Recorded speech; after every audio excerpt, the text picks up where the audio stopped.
This is Tom Rust for TRSB Sports Podcast. Today, delighted to be joined by professional boxer Jack Newham and Kyle Draper from Boxing Royalty. Jack, do you need a few more minutes, mate? Are you good to rock and roll? I'm all good to rock and roll, son, already. Good stuff. How are you, mate? I'm all good, thank you. Yourself? Yeah, good, thank you. And Kyle, you all right, mate? Always good, mate. You know me, just living the dream. Absolutely. I was just asking you about the Rangers match tonight. I was asking you what your prediction was because West Ham didn't quite make it, did they? Fuck Rangers. Well, no, actually, I hope Rangers win it, but fuck Frankfurt, mate. I won't say nothing else because I won't have no customers, but I ain't watching that. I've got Northampton versus Mansfield on the telly. That's how sour I am about it. But listen, I'm proud. I'm a proud West Ham fan, mate. If you told me that we'd have got there, I'd have snapped your hand off. But it's disappointing. We beat Seville, we beat Leon, and then lose to these fucking idiots. But there's always next season. Well, rumours are that Declan's staying to captain the side next year. So if we can strengthen on that, mate, I think, we could do well. Without Europe, we'd have probably got top four. But, I'll take what we got and we'll move on to next season. Just hope the board back Moyes because he deserves it. Well, listen, mate, I'm a Manchester United fan, so the wheels have definitely fallen off there. So, do you know what I mean? But Jack, we've had Carl on a few times. I'm grateful for you coming on tonight. There'll be people watching. There'll be people watching this that know your route in boxing and a bit about your background. But for people that are watching this that don't know you and don't know your route into boxing, can you just tell us a little bit about how you got into it? I got into boxing at the age of 6 years old. I just kept going when I was like 6 years old, and I just kept going and fell in love with it. I thought, this is a bit of me. And then I just kept going and going every day, put my heart in it. And all them days kept going to the gym. The standard to come out on top. Now I've turned pro and it's all going to plan. And we see, of course, like the big fight on the 23rd of April last month, Tyson Fury, of course, earning millions. But of course, there's a big undercurrent of boxers that are fighting on the small hall shows. How do you manage that? Because I understand as well that you don't just get the pleasure of training full time. You've also balance work as well. How do you manage all of that? I find it, how can I say, like easy but hard as well. Like it's hard getting up for work at 5 o'clock, go and do a day's work at work, then coming home, trying to have 2 hours skip, an hour sleep before training, then coming home, and then going to bed, then going back to work again. It's the same routine every day. It is hard. It is hard. But like you say, you've got to put that work in. It's dedication, really. It's all the hard work, dedication. It is very hard. It is hard. You get tiring as well.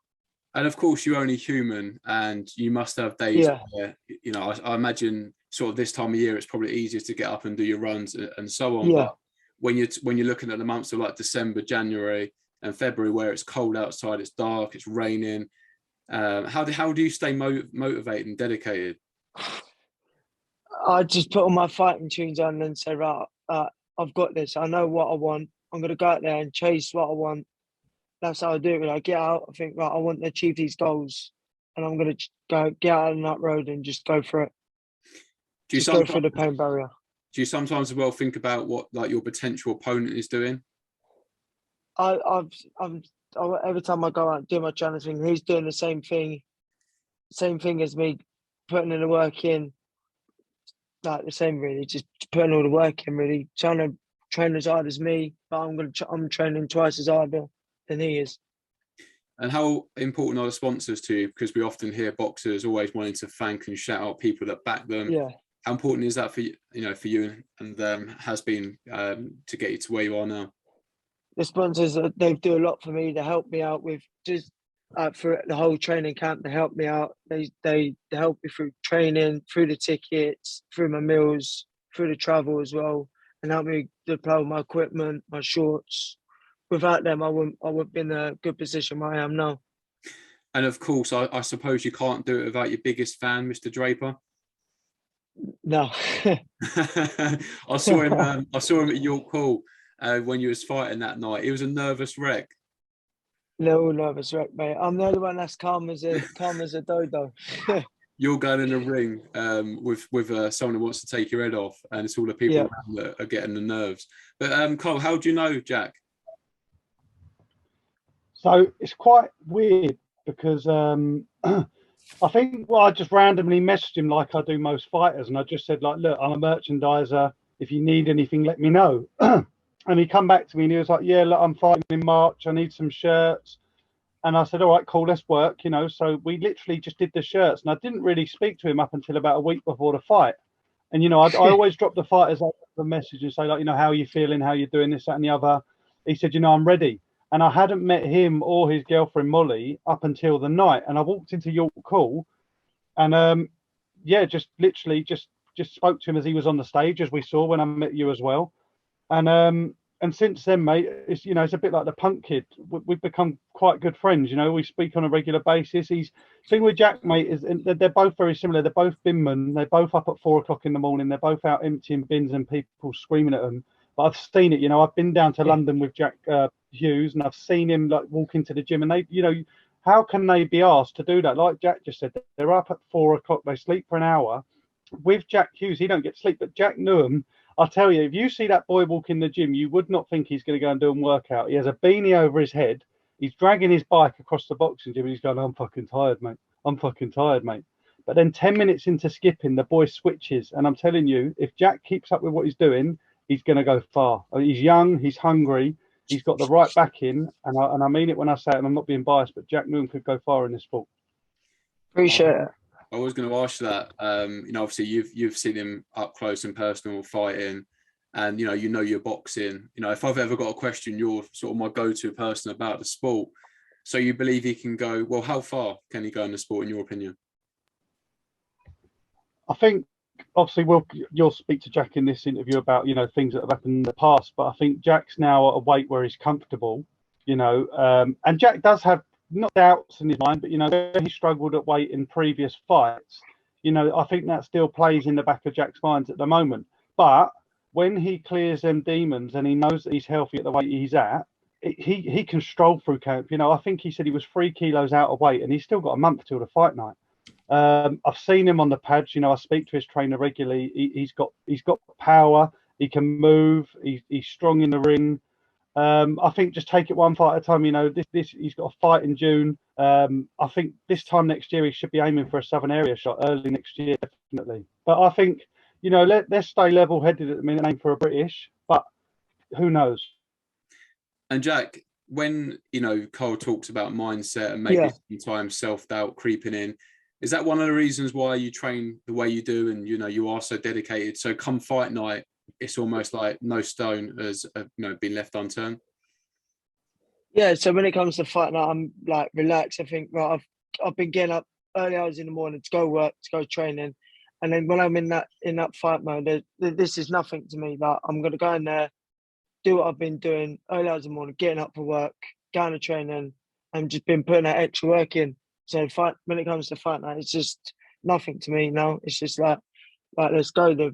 I've done the theory. Now I'm just all about the practical now. Just getting in there, do the damage, and that's it really. Just going there. Like, the fight night to me now is nothing now. I find it just a normal, just a casual thing for me now. Just like, let's get this done.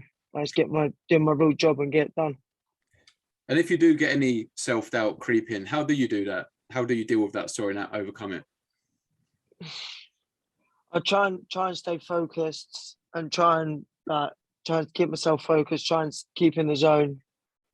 Just keep myself in the zone really, and try and keep myself like occupied, try and not think about things too much, and just like be around good people really, keep like supporting me. Just try and stay around the good people, keep me focused.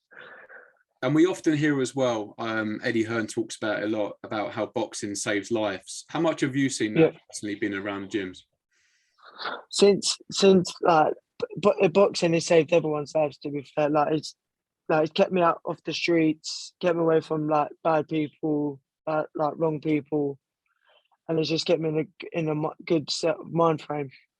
It's kept me like focused and be aware of things.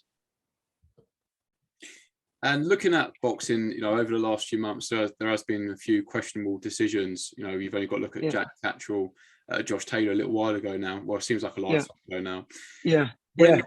When you dedicate so much of your life to training and when you're working as well, does that ever come into your mind when you go into a fight thinking, I might put on a good enough performance to get the job done, but you might not, actually walk away with the result? Do you think about that much, or do you just put it back in mind?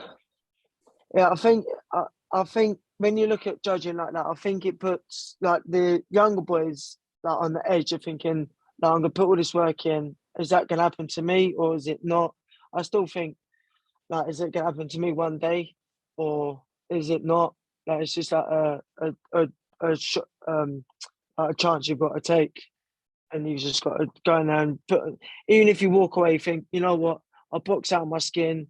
I felt like I won the fight, but keep your chin up and go again. Even if you just walk away, as long as you gave it all your best, give it 100%. That's all you can ask for, really. As long as you go in and give it all, like, there's not much you can ask for, I don't think. And Carl has touched upon how far he believes you can go in the sport. So for yourself, taking the right fights at the right time, how far can you go in boxing? At the moment, my goal is to win the Southern area, then the English, and then the British. Anything above the British, it would be a bonus. How important would it be for you then at some point to get someone come on board, which would allow you to focus on your boxing full time, so you could, not worry about, a stereotypical job? I know you're on the bins at the moment, so that sounds like a labour intensive job as well on top of all the training. How important would that be for you? And how, if you were to get someone come on board where you could fight full time, how much of an advantage would that be for you? That if that happened to me, that I'll appreciate a lot.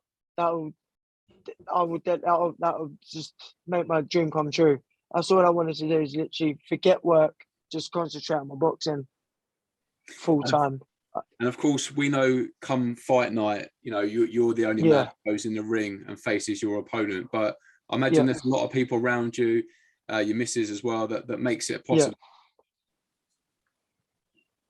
Yeah, so they'll support me. They'll support me through, like, when it's hard, when I've got to go work and I'm coming home and I'm like, I'm really tired. I can't go to. I'm literally telling them, like, no, you can do it.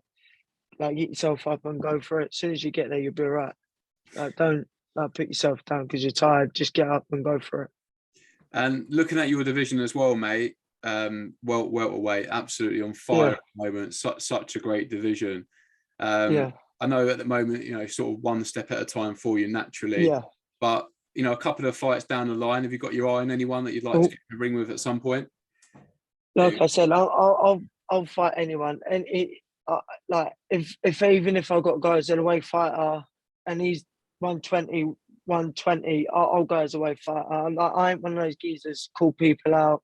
I've called, obviously, Campbell Hatton out because those people say, oh, why don't you fight Campbell Hatton? I'll fight him at catch weight.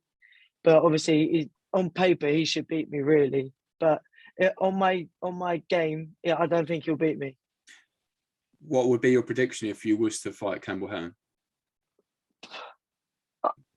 If I stop him, I'll stop him. If I beat him on points, I beat him on. I won't look for the knockout. I'll just go in there, just use my skill.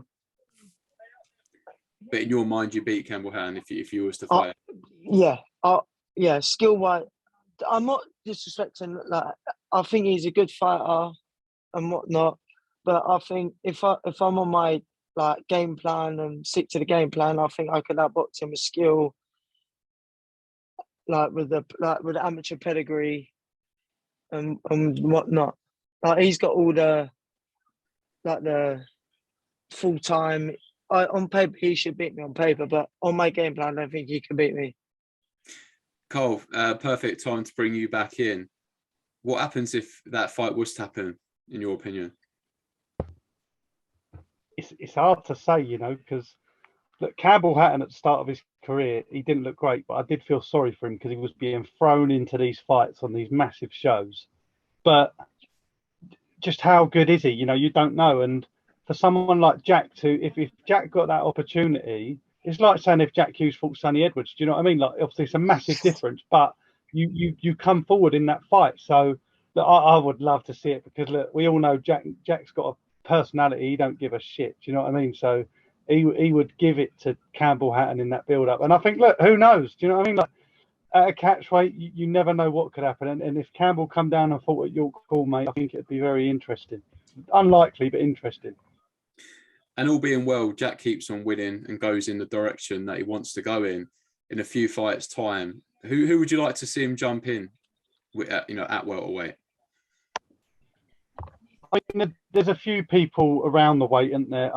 I know they're struggling to find an opponent at the minute for next week, but then, you got to look at the British level. Like there's so many decent fighters. You've got your even below world level at welterweight. You've got Conor Benn, and you go down the level below that. You've got I don't know if Marku is a welterweight, but he's around that weight. Do you know what I mean? But yeah, listen, give Jack. I reckon give him 2 more years, and I don't think he'll be afraid to step in with anybody at British/international level. Because people forget between the British and the world, you get the international level, but in regards to an opponent, I don't know. Do you know what I mean? But I would like to see Jack get an opportunity, as everyone I work with. But I think he'll take anything. He just said it himself. He don't care if he's going in against a 20-0 fighter. He'll fight him and he'll chat shit to him and he'll give it to him. But he will back it in the ring. He's not going to be one of these people that are going to come in and go, oh yeah, I'm going to do this, and then not get out their hotel room like Josh Kelly did, or his opponent did. Sorry, he will give it and he will back it up. Do you know what I mean? So look, I'd love to see him get a shot very soon, and I think he deserves it in next year. Yeah, 100%. But as an opponent, mate, I don't know. Jack, looking at the domestic scene, who would be your top 3 at the moment? What, like pound for pound, or just? Yeah, just at welterweight. Looking at the domestic scene, who would be in your top 3? My top 3 are Conor Benn. I rate Conor Benn highly. Terence Crawford, I rate highly. And Errol Spence. And what about people? All of them. Yeah, go on. Sorry. They're the boys that I rate highly. Like, I look up to them thinking, I want to be like you boys. I'm going to be like you boys in the 3 years time. And what about Michael McKinson? Of course, he hasn't got the following of the likes of Conor Benn, but he's sort of gone away to America. He didn't fight Virgil Ortiz in the end. He pulled out. I can't remember the fella's name. Carl probably remember his name. What do you make of him, and what do you think would happen if he was to fight Conor Benn? Because we've had Michael McKinson on the channel a couple of times. In his mind, he's confident. He goes in there and does a job on him. So if you go in there with a lot of confidence, like he said, if he goes in there with a lot of confidence, he'll put a great show on. Go in there with loads of confidence, thinking I could do this. Like, I'm going to put a great show on that I can go in there with top class boys like Conor Benn himself. And I think, like you say, if he goes in with all the bag of confidence like he says he's got, then I reckon he can do the job and shock most people. And looking at Conor Benn, it's almost like the public at the moment are demanding that he steps up. A lot of people say, live opponents. Do you think some of the criticism that he's got is fair, or do you feel like just Matchroom are just managing him in the right way? Matchroom, personally, I think Matchroom are just doing it like doing him nice, like steady pace. Like, they're not pushing him too fast. I think they're doing the right choice. I think like picking like opponents that suit him better. And I think they're doing a half decent job really with him. And he's progressed a lot as well. Since his last couple of fights, he's progressed as well. So I don't think opponents matter, to be fair. Yeah, no, 100%. Carl, if someone was to beat Conor Benn, and of course he is going to be in harder fights down the line, what do you think that someone needs to go in there and do to actually beat him? I think you've got to knock Conor Benn out. I don't think you can outbox Conor Benn, because I think he'll get to you. You've seen his style. He don't give a shit. He comes in jab, right hand. He doesn't, stay out the way. He's not one of these boxers that are technical and work their way in. You see what he did to Algieri. He stepped in with a jab, 1-2, bang. That's what he's like. So to beat Conor Benn, in my eyes, you're going to have to stop him. And I reiterate what Jack said. I think Matchroom have done a brilliant job of him. People have got to remember, he didn't have much of an amateur career. Do you know what I mean? So he has to have these fights. He has to fight Van Heerden. He has to fight Algieri. And if he fights Ramirez next, mate, that is showing big balls. Do you know what I mean? Because that's a big old fight. So I think, like you said, to beat him, I think, mate, you've got to stop him.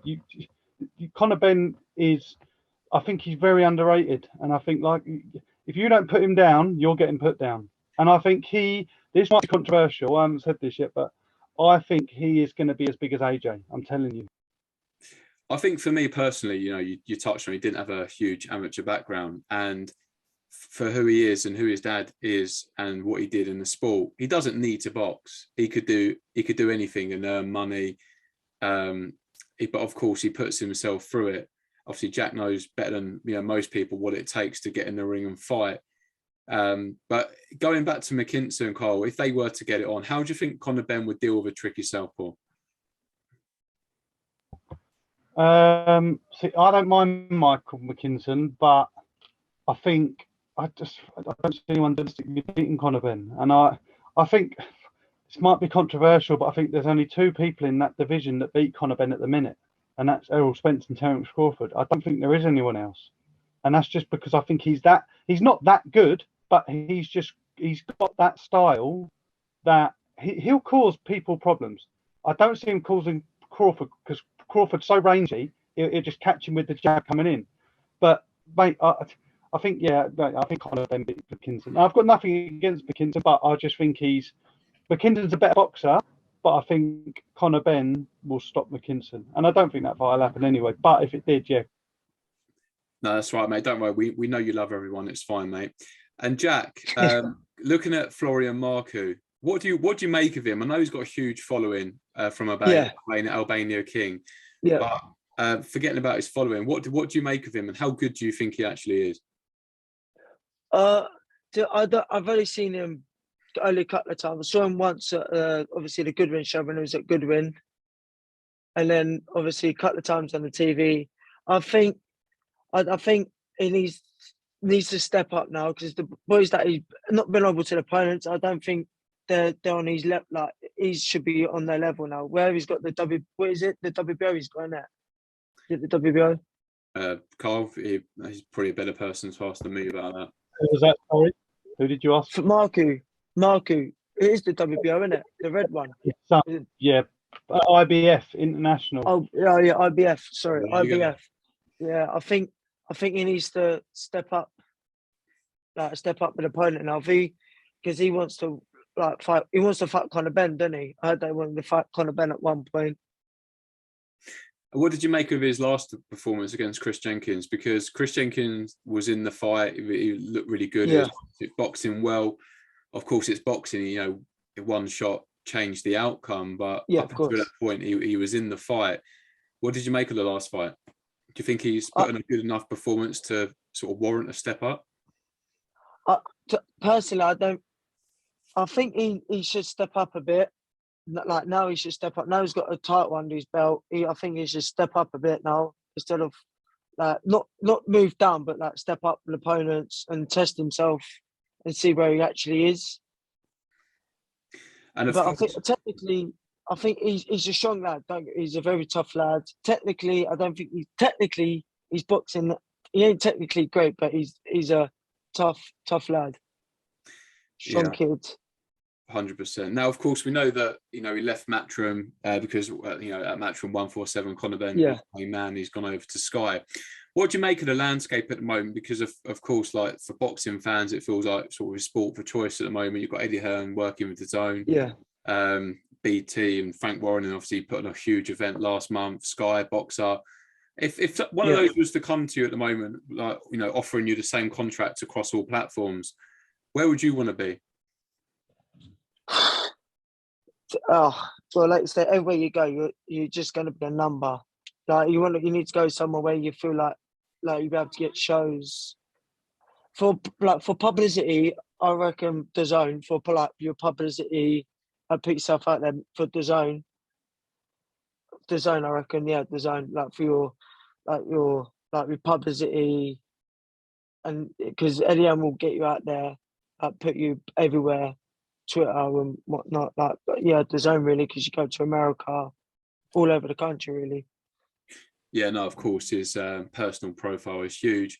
Yeah. And what do you think Anthony Joshua will do next? Because of course, I don't think Carl, probably correct me if I'm wrong, but I still don't think he's come out and said where he's going to be fighting. Of course, I know he's got like a lifetime deal with Matchroom as their his promoter. but what platform do you see him fighting on next? I don't know. I don't know what his plans are, but he'll probably stay with match like with Eddie Hearn. I think we'll stay with Eddie Hearn. Maybe fight Usyk again, and then obviously he'll probably go from there. Then see what happens with Usyk in the time being. For you, does he win the rematch? No. No. Well, we can't say too much about AJ because we might offend Carl. I know he's Yeah. He got quite. I know people probably say to me, "You should be back in Englishman." To be fair, I don't rate AJ.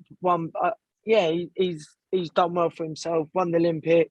Got done well in the Olympics. Beat Glitchko. He beat Andy Ruiz. Got his titles back, and then he boxed someone that's out of his league. Like better footwork. That's where AJ goes wrong, because he's boxing someone that's got better footwork.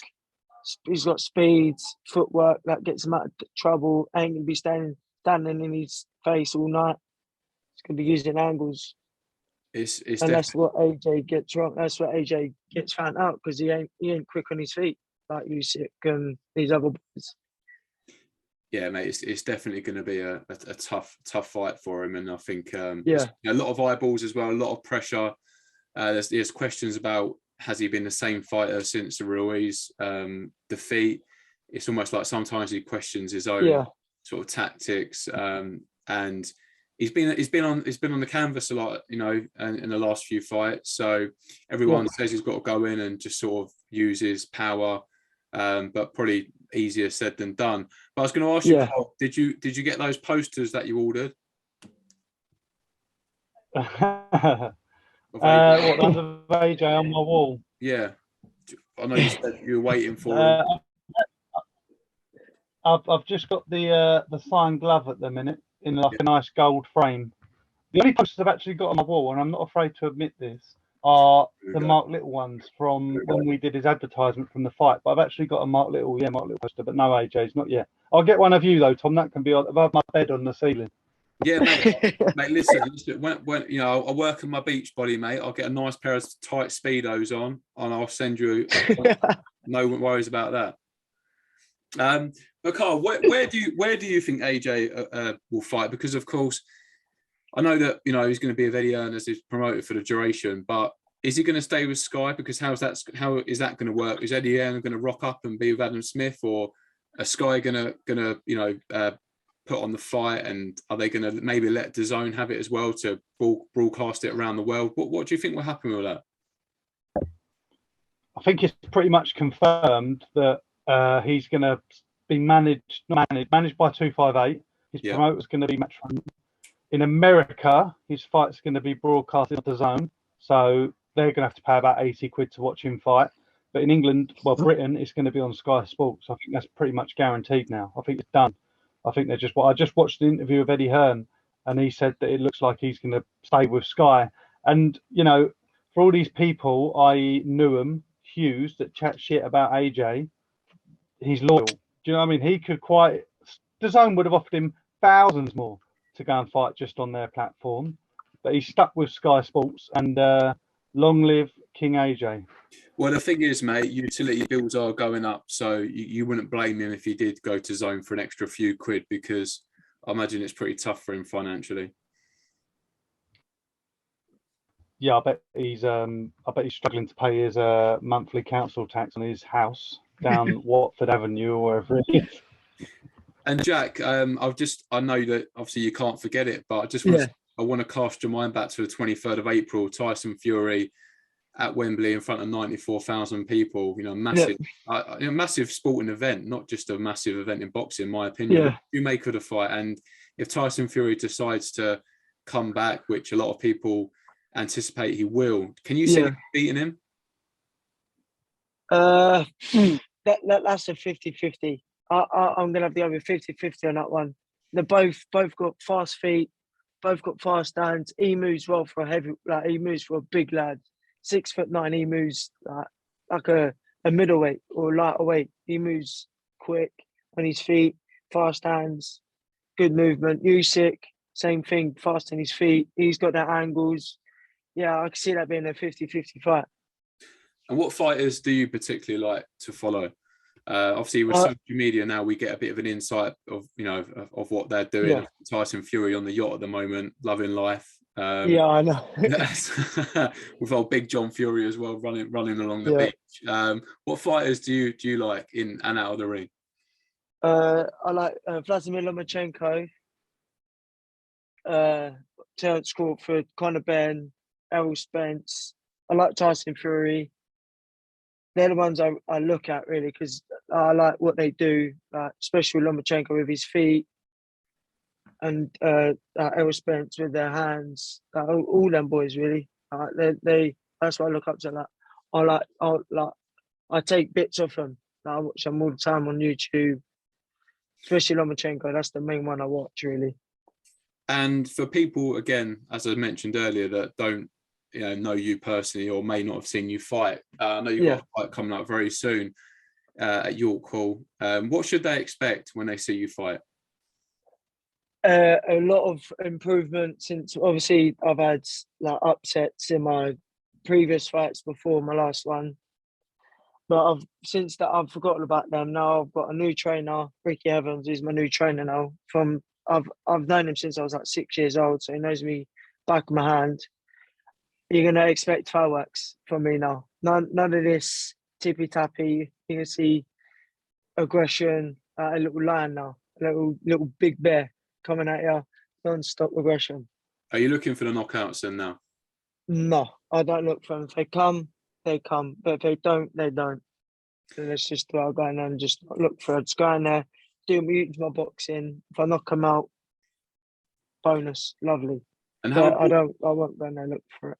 And how important is it for you to forget about defeats you may have had in the past, just so you can get that out of mind and focus on your up and coming fights? When I lost my first ever pro fight, it was hard to focus. I came away from boxing for about the rest of the year to see what I wanted, and then they said, "Jack, we've got you another fight." I was like, "All right, cool, let's go for it." I didn't put myself down. I was thinking, right, let me get back up, get back in the gym, and watch the fight over and see where I went wrong.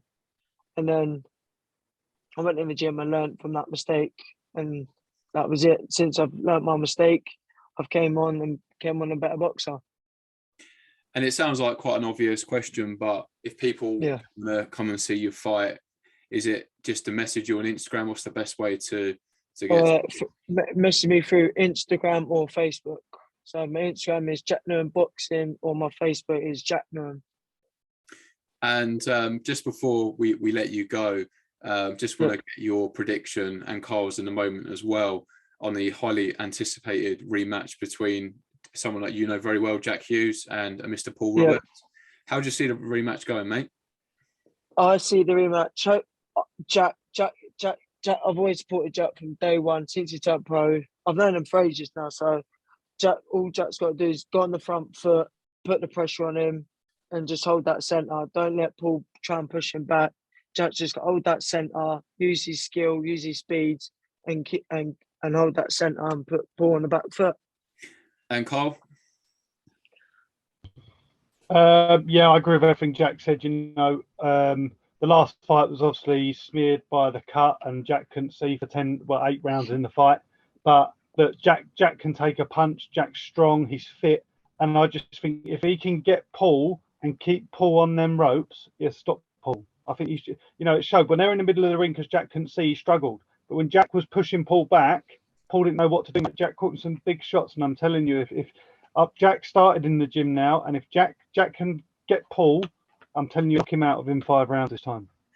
And Jack, mate, honestly, it's been an absolute pleasure getting you on the channel tonight. No, cheers, appreciate it. I've called on a few times, but it's good to get you on and just find out a little bit more about you. We'll let you have the final say, mate. Anything you'd like to add? I'd like to shout out to all my sponsors: Access Ductwork, McGee Ductwork, and Paul Mark Ventilation. And if any other sponsors want to jump on board, same way, just message you through Instagram. Instagram, Facebook. I'm still looking for more sponsors. If whoever wants to jump on, just give us a message on my Instagram, Facebook, and then we can have a chat on the socials and see what we can do. 100%. Well, from me, mate, you know, from now up until you fight, obviously wish you nothing but, you know, the best. No, cheers. Appreciate it. You're very welcome. Thank you ever so much for your time. Carl, same to you, mate. Thanks a lot. I appreciate you jumping on at short notice. Lads, enjoy the rest of your evening. Cheers, Andrew. Thanks a lot. Cheers, mate. Bye-bye. Speak soon.